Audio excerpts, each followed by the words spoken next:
성경은 예수님께서 부활하신 다음에 그 다음에 40일을 이 땅에 머무시고 어떻게 하셨다고요?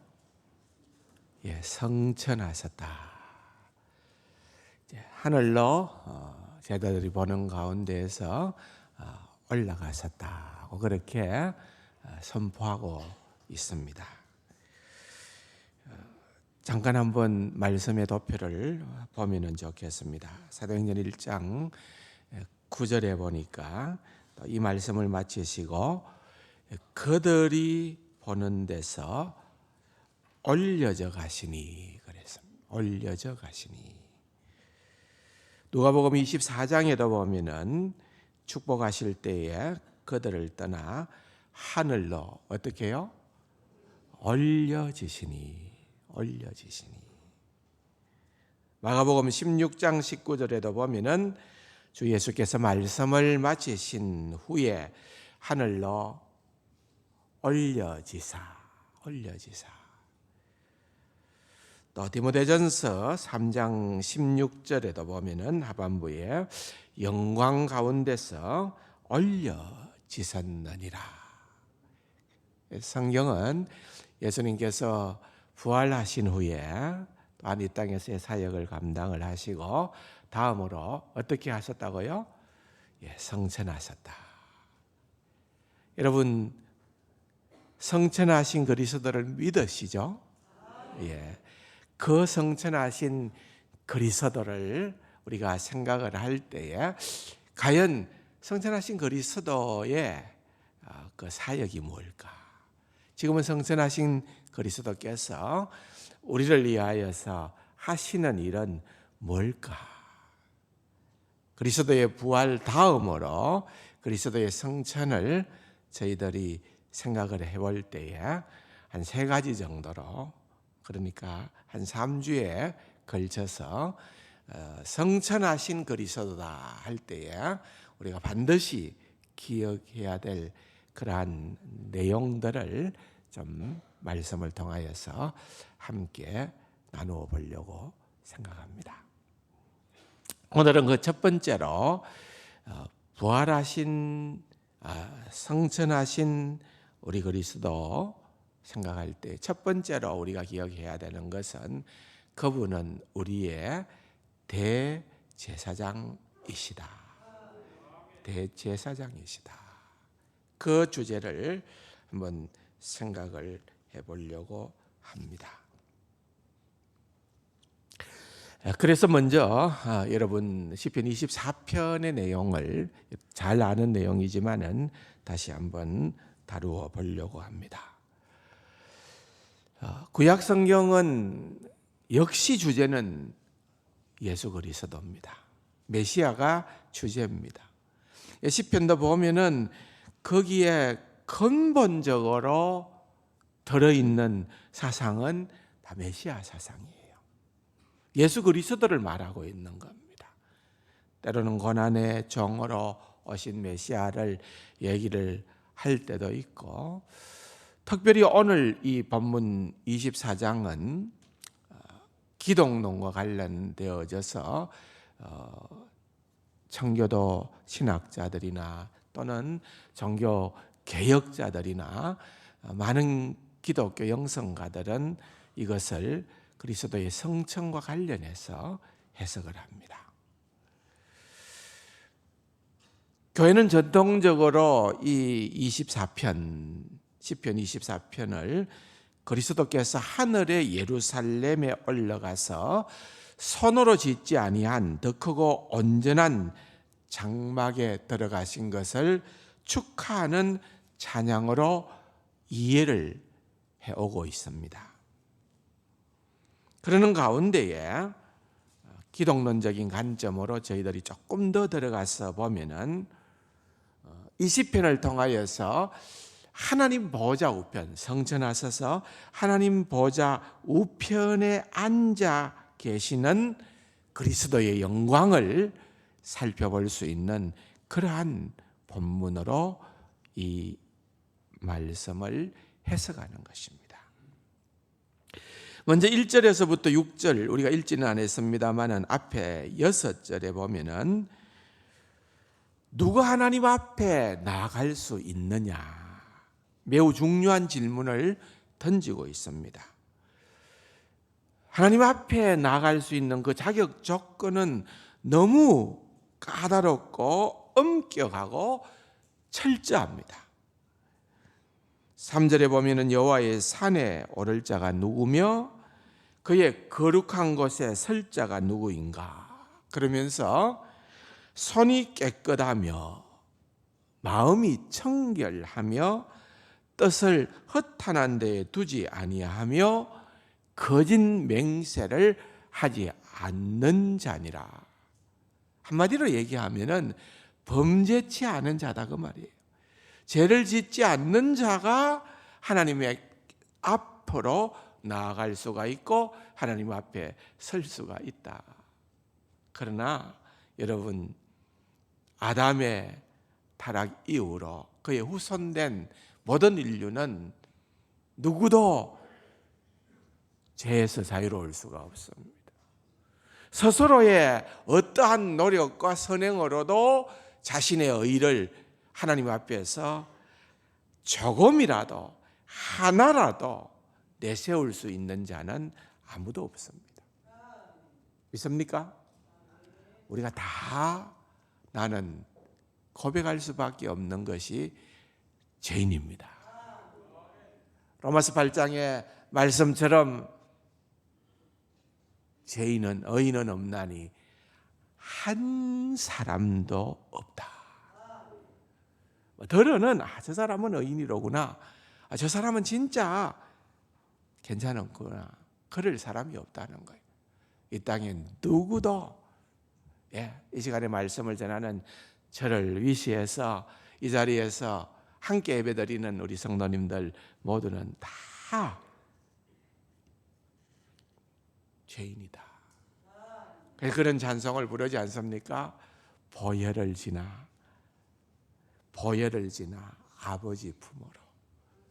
결국은 우리 주 예수 그리스도의 십자가의 보혈 때문에 우리가 하나님 앞에 나아갈 수가 있고 가까이 갈 수가 있고 설 수가 있다.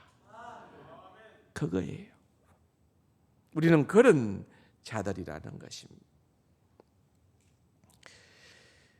그런데 이 땅의 육신의 몸을 입고 오신 예수 그리스도는 육체를 입었다는 그 점에 있어서는 우리와 동일한 신분이지만은 우리와는 달리 그분은 죄를 짓지 아니하셨다.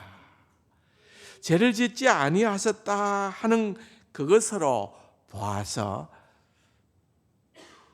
생각하는 것이나 또는 말하는 것이나 행동하는 것 어떤 것도 우리 예수님의 그 삶 전체는 오직 하나님을 영화롭게 하는, 하나님께 영광 돌리는 그러한 삶을 이 땅 위에서 사신 분이 바로 주님이시다.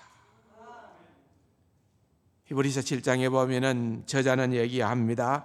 예수님은 거룩하고 악이 없고 더러움이 없고 죄인에게서 떠나 계시는 분이다. 주님만 그렇다는 거예요.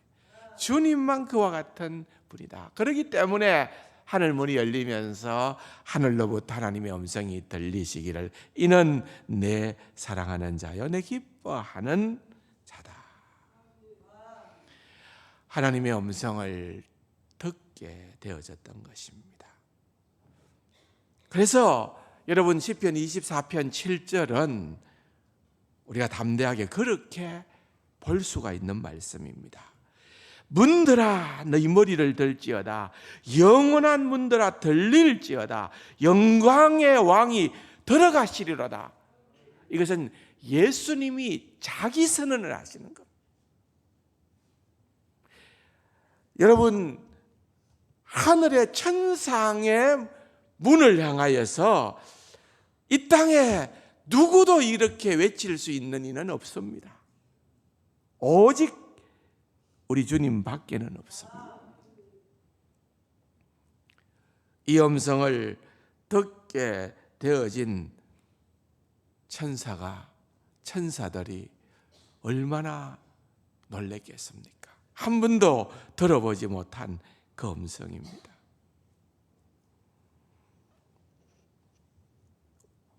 인위적으로 좀 인간적으로 표현을 하자면은 천사들이 성벽으로 달려와서 아래를 내려다봅니다. 도대체 이 영광의 왕이 누구기에 천국의 문이 순종해야 하는가?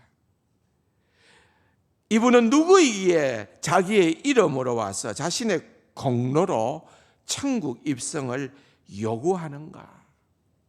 왜? 한 번도 그렇게 시도한 사람이 없었다는 거죠. 불가능한 일입니다. 그런데 그와 같은 일을 지금 행하시는, 선포하시는 그분이 있다는 거예요. 이분이 바로 누굽니까? 예수 그리스도. 이 비밀을 선포하시는 예수님을 우리가 조금 더 깊이 이해할 수 있다고 하면은 우리는 예수님을 더 우러러볼 수가 있고 더 존경하지 않을 수가 없고, 우리는 예수님 때문에 이 땅에 살만 나는 소망을 가지고 살아갈 수 있는 자들이다.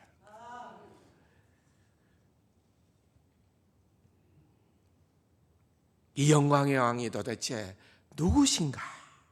그럴 때에 예수 그리스도는 다시 한번 목소리를 높여서 강하고 능한 여호와시요 전쟁에 능한 여호와시로다. 문들아 너희 머리를 들지어다. 영원한 문들아 들릴지어다. 영광의 왕이 들어가시리로다. 여러분, 이 두 번째 명령을 듣게 될 때에 모든 의문이 잠잠해져 버린 겁니다. 예수님의 음성에 실린 힘이 그분이 도대체 어떤 분인가를, 신분을 드러내신 것입니다. 말씀으로 이 땅에 육신의 몸을 입고 오신 우리 주님께서 이제는 그 본래의 자리로 하나님 보좌 우편으로 되돌아가신 거예요. 하늘의 천군 천사들이 주님께 복종하며 무릎을 꿇게 된다는 것입니다. 여러분, 우리 예수님은 과연 어떤 분이신가? 말씀을 통하여서 한번 저희들이 그 깊은 의미를 음미하면서 같이 한번 도표를 보면서 읽어보십시다. 우리 그분은 성령으로 잉태하시어, 같이 한번 볼까요? 다윗의 혈통으로 나신 하나님의 아들이자 아담의 후손이시여, 신성의 충만함이 육체로 거하시는 유다지파의 사자요 세상의 죄를 짊어지신 어린 양이시여, 하나님 보좌 앞에서 조금도 부끄러워하지 않으시고 우리를 형제라고 부르시기를 주저하지 않으시는 산자와 죽은 자의 재판장이요 선택받은 백성의 대언자시여. 여러분, 성경 말씀을 가지고서 우리 예수님을 이렇게 한번 묘사해 보는 거예요. 우리 예수님이 도대체 어떤 분인가? 이토록 위대하고 이토록 대단하신 이분이 우리를 향하여서 뭐라고 부른다고요? 형제라고 불러주시는. 형제라고 부르시기를 조금도 주저하지 않으시는 그 크고 놀라운 우리 주님의 사랑을 생각할 때에, 정말 우리는 감사해야 됩니다. 정말 우리는 기뻐해야 됩니다. 이토록 나를 사랑해 주시는구나. 입을래만도 못한 나를, 이 아무것도 아닌 내 자신을 이토록 사랑하시는구나. 그래서 계시록에 보면은 천국의 성도들이 큰 소리로 화답합니다. 죽임을 당하신 어린 양은 예수 그리스도죠. 죽임을 당하신 어린 양은 능력과 부와 지혜와 힘과 존귀와 영광과 찬송을 받으시기에 합당하시도다. 여러분, 주님을 향하여서 이거는 정말 최상의 표현으로, 언어로 주님의 이름을 높이는 거예요. 주님을 예배하는 거예요. 합당하다. 거기에서 월십이라는, 예배라는 단어가 나왔잖아요. 그럴 가치가 있다는 거예요. 우리 주님은 그렇게 존귀와 영광과 그 모든 것을, 찬송을 받으시기에 합당하신 분임을 믿습니다. 왜요? 그분이 하나님과 같은 신적인 존재이신데 우리를 구원코자 잠시나마 보좌를 떠나시어 이 땅에 우리의 육신의 몸을 입으시고 오셔서 온갖 수모와 고생을 다 당한 후에 하나님께서 이 땅에 베풀어 주신 최고로 중요한 자기 계시가 뭘까요? 그건 십자가예요. 십자가. 그 십자가를 통하여, 그 십자가의 사역을 통하여 여러분, 우리를 구원하신 그 놀라운 그 은혜를 생각해 보면 주님께서 모든 통치와 권세와 능력과 주권과 이 세상뿐 아니라 오는 세상에 일컫는 모든 이름 위에 뛰어나신 존재가 되신 것입니다. 성경의 기록들이 얼마나 그렇게 귀하고 아름다운 기록들이 있는지 모릅니다. 시편 110편 1절에도 보면은 너는 내 오른쪽에 앉아 있으라. 다윗의 시편인데 곧 메시아를 향한 예언이지요. 그 말씀을 그대로 하나님께서 성취하신 것입니다. 하나님 보좌 우편에 앉으셨다. 어떠한 신분으로? 첫째는 오늘 우리가 나누는 대제사장의 신분으로, 두 번째는 만인의 주로, 세 번째는 만인의 재판장으로, 그렇게 주님은 하나님 보좌 우편에 앉으셨다는 거예요. 첫 번째로 우리가 생각을 하려고 하는 것은 여러분, 대제사장으로 오신 그리스도는 하늘에서 우리를 위한 대제사장으로 오셨다라고 하는 것이 과연 어떤 의미인가를 한번 생각해 볼 필요가 있다는 겁니다. 첫 번째로는 그분은 대제사장으로서 우리의 모든 죄를 속량해 주셨다. 그것입니다. 예수님은 이스라엘 백성들이 하나님께로 나갈 수 있도록 대제사장이 중보의 역할을 했던 것처럼 범죄한 우리를 하나님의 백성 되는 신분으로 만들어 주신 그 중보의 사역, 그 대제사장의 사역을 행하신 유일한 분이시라는 거예요. 이 중보의 사역은 아무나 할 수 있는 게 아닙니다. 첫째는 하나님과 동등된 신적인 위치에 있어야만 하나님께 나아갈 수가 있습니다. 두 번째로는 우리 인간과 같은 연약한 육신을 가져야만 우리의 모든 형편과 처지를 대변할 수 있는 거예요. 그렇기 때문에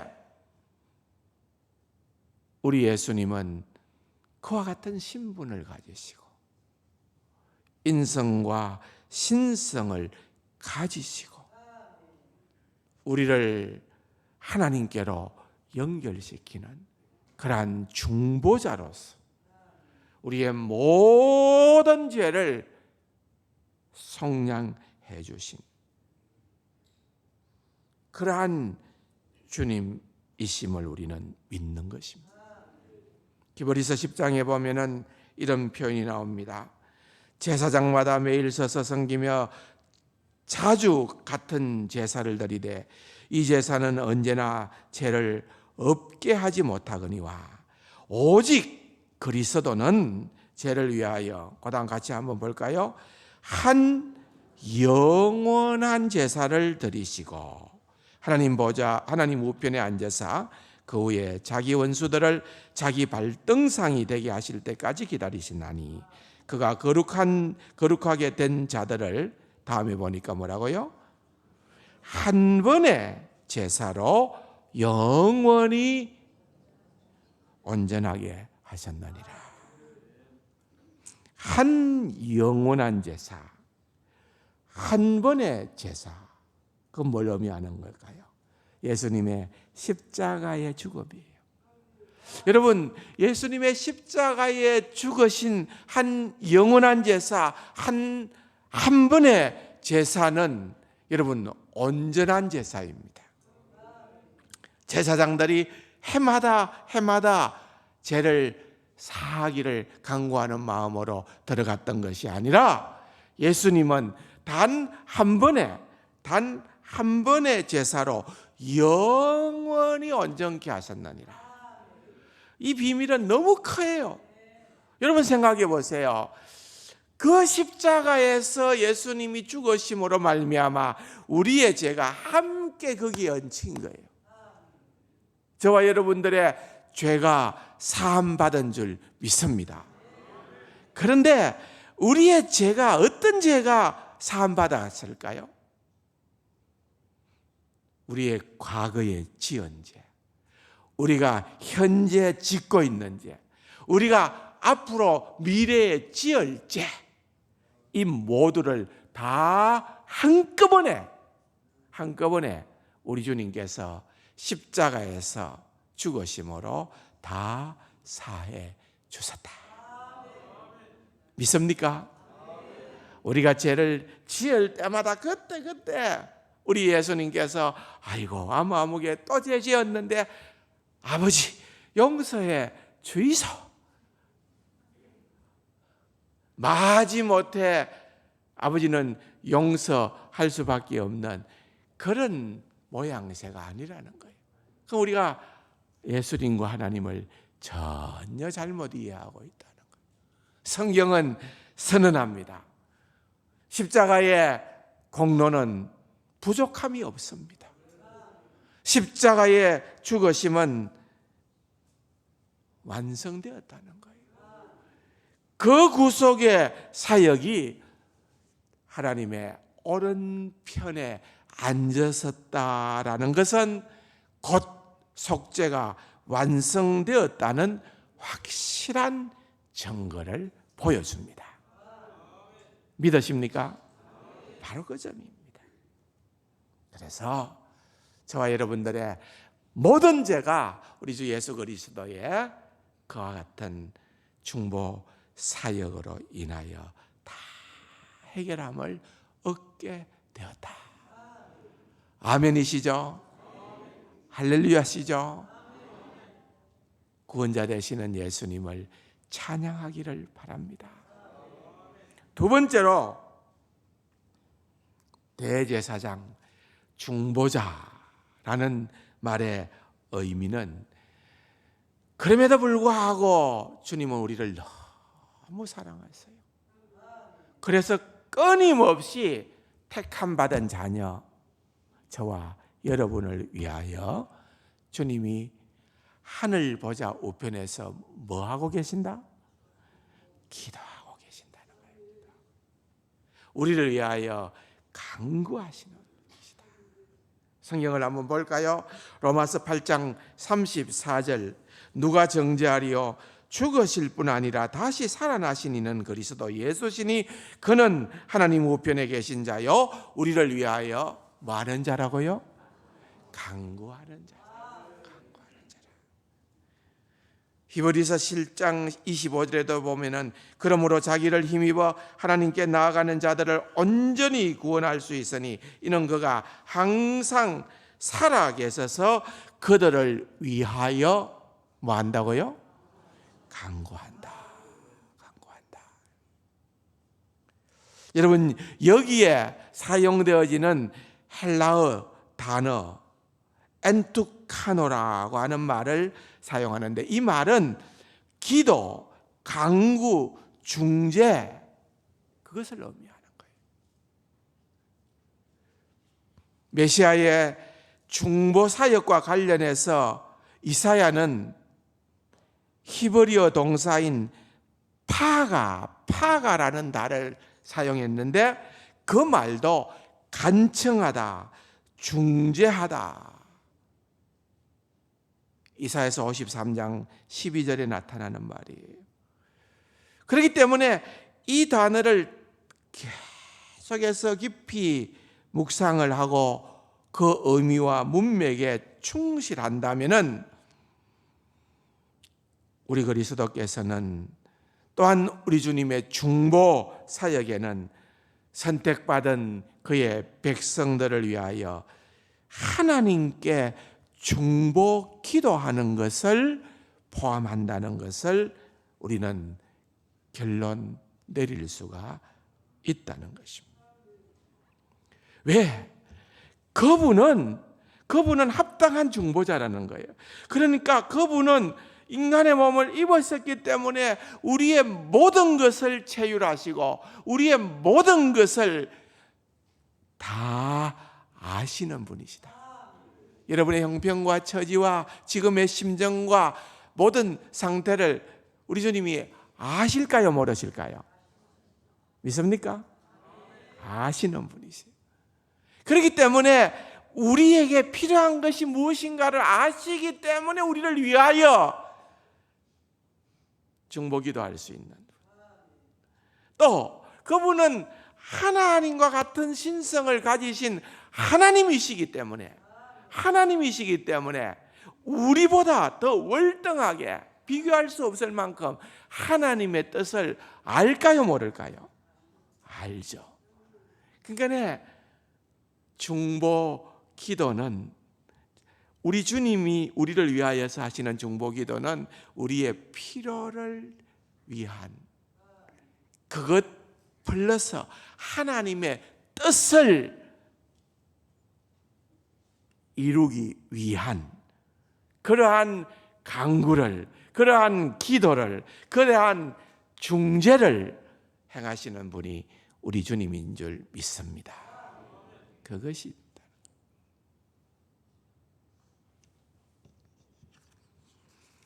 그래서 주님께서 요한복음 17장 주님의 가장 위대한 기도 대제사장적 기도라고 하는 그 기도가 곧 중보기도의 가장 깊은 내용들을 담고 있다.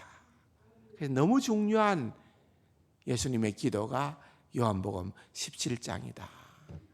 그렇게 말씀 드릴 수가 있고 여러분들에게 그렇게 추천을 했던 이유이기도 한 것입니다.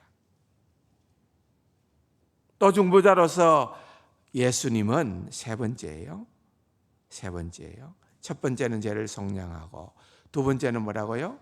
우리를 위하여 중보기도 하시고 세 번째로는 중보자로서 우리 주님은 마귀로부터 우리를 보호하신다. 이거 정말 감사해야 됩니다. 여러분, 마귀라는 말은 다이발로스라는 거, 다이발로스. 이 다이발로스라고 하는 말은 고발자, 참소자, 비난자 그 말입니다. 여러분, 마귀가 우리가 죄 지은 것 알까요, 모를까요? 너무 잘 알겠죠. 그러니까 마귀는 고소하는 거예요. 하나님께.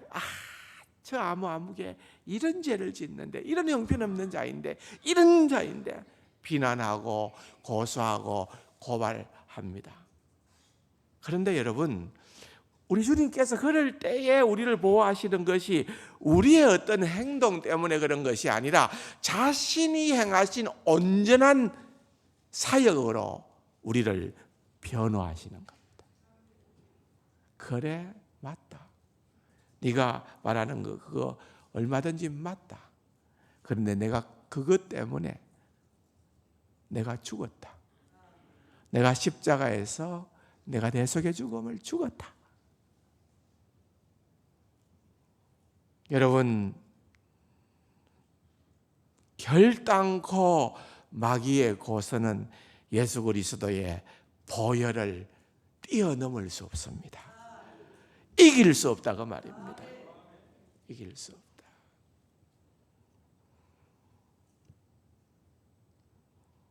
어린 양의 피의 권세가 얼마나 크고 위대한가를 우리에게 말씀해 주는 것입니다. 마지막으로 중보자이신 예수님은 자기 백성을 위로하시는 분이시다. 여러분, 주님 생각하면 위로가 됩니까? 위로가 됩니까? 어제도 장례식장을 좀 다녀왔습니다마는 여러분, 사실 어떤 의미에서는 장례식장이야말로 우리 신자들에게는 우리의 정체성이 가장 확연히 드러날 수 있는 그러한 것입니다.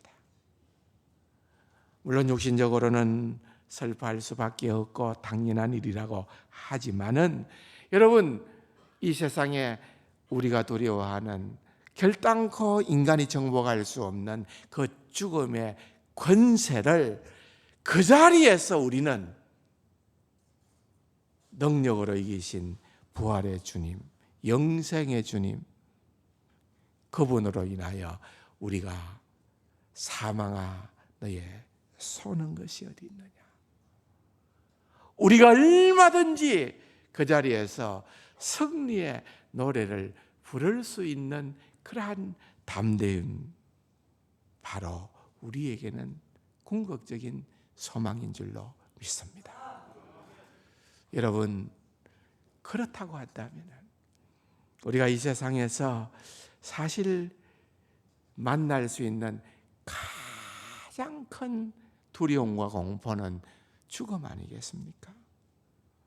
그 문제가 우리 주 예수 그리스도 때문에 해결되어진다고 하면은 여러분, 이 땅에 우리가 살아가면서 만나는 그 어떠한 어려움도 주님을 묵상할 때에 그분이 우리와 함께 하신다.